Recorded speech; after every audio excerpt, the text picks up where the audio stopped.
So, yun guys, best MLB picks for Tuesday. Bounce back tayo this week. We have 3 picks today. Mabilis lang to. So, first pick na agad tayo. First pick natin, White Sox versus National. White Sox with Mike Clevinger, 7-8 record with 3.61 ERA. Sa National naman, Joanna Dunn, 2-2 record with 5.92 ERA. Both teams 1-4 record last five games. Adon hindi maayos mag-pitch sa ballpark nila with 8.5 ERA ngayong season. Last 5 games ni Mike Clevinger, umayos na pitch niya. Last 3 games, tuloy-tuloy yung hit ng mga batters. White Sox, mas decent team.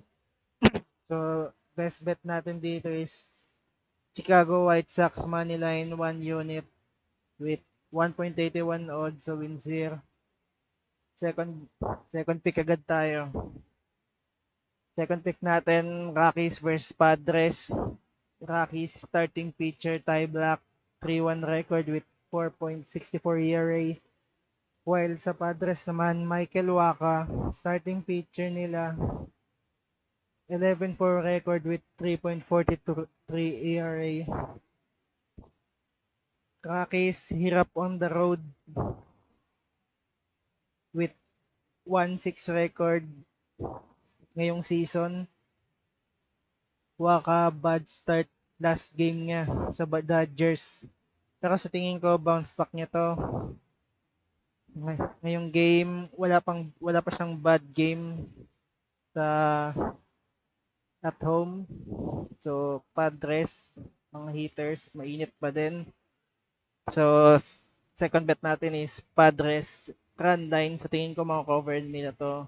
So second bet natin is Padres run line minus 1.5, 1 unit with 1.88 odds sa win zero. So third pick agad tayo. Third and last pick natin, Tigers versus Dodgers. Tigers, Rodriguez, starting pitcher, 11-8 record with 3.32 ERA. Dodgers naman, Lance Lynn, 11-11 record with 5.94 ERA. Tigers, nag-improve yung offense nila pero hirap pa din sa right-handed pitcher. Last year, di maganda performance ni Rodriguez sa Dodger Stadium. And yung laban kanina ng Dodgers versus Mariners.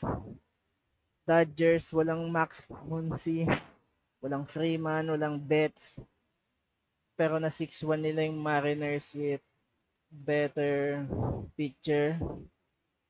So mainit hitters nila ngayon. And sa tingin ko magtutuloy-tuloy to, lalo na nasa Dodger Stadium sila.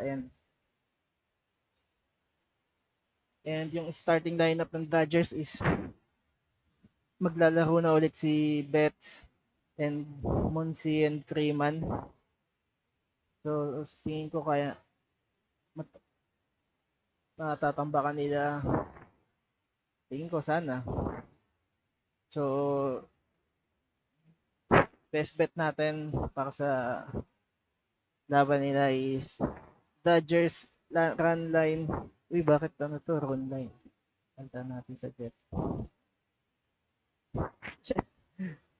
Mali pa eh. No? Ayan. Dodgers run line minus 1.5, 1 unit with 2.09 odds. So, recap tayo sa full card natin today. First pick natin, White Sox money line. Second pick natin, Padres run line minus 1.5. Third pick and last pick natin, Dodgers. Uy, ba't ano to? Run line na naman to. Run line yan guys ah. Run line minus 1.5. So, ayun nga, baka gumawa rin ako ng hiwalay na video para sa home run. Update ko na lang kayo sa page. So, yun lang. Please like, comment, and subscribe. Best of luck mamaya ay bukas pala. Peace!